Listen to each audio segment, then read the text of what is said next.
हरावा बनवनी हो लाले लाले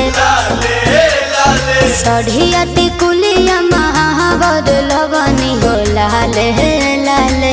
आवा हो चला माई बोलले बारी हंसला गले बारी चला कर दर्शन कीजिया हर साय राते मयरिया सपना देखौली चलो चुनरी चढ़ावे चलो चुनरी चढ़ावे चलो चुनरी चढ़ावे।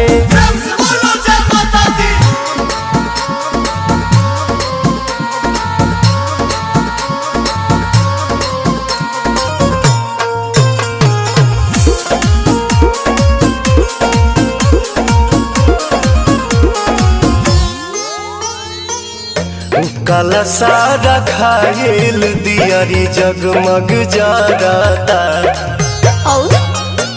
भक्ति के भाव में मनवा जय जय करता। झुमुका हरावा सुनो रे गधरा गधरावा सुनो रे श्रद्धा जगले बारी अपन बनोले बारी मंदिर के घंटी जिया भीतरी सुना जियारा में जोगन के जोगवा जगौली चलो चुनरी चढ़ावे चलो चुनरी चढ़ावे चलो चुनरी चढ़ावे।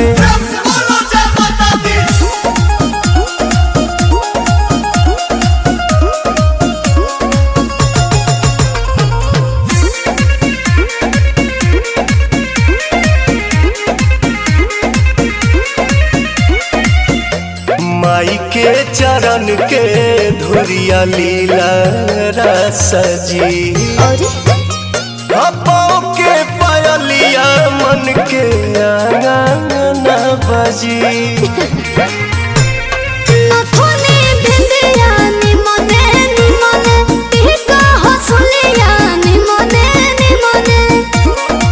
बिने बिहारी पावन भइले भक्ति में मगन गइले गीत दिलवा में श्रद्धा सजाए माई मोरी दुलारी के संदेश बाटे चलो चुनरी चढ़ावे चलो चुनरी चढ़ावे चलो चुनरी चढ़ावे।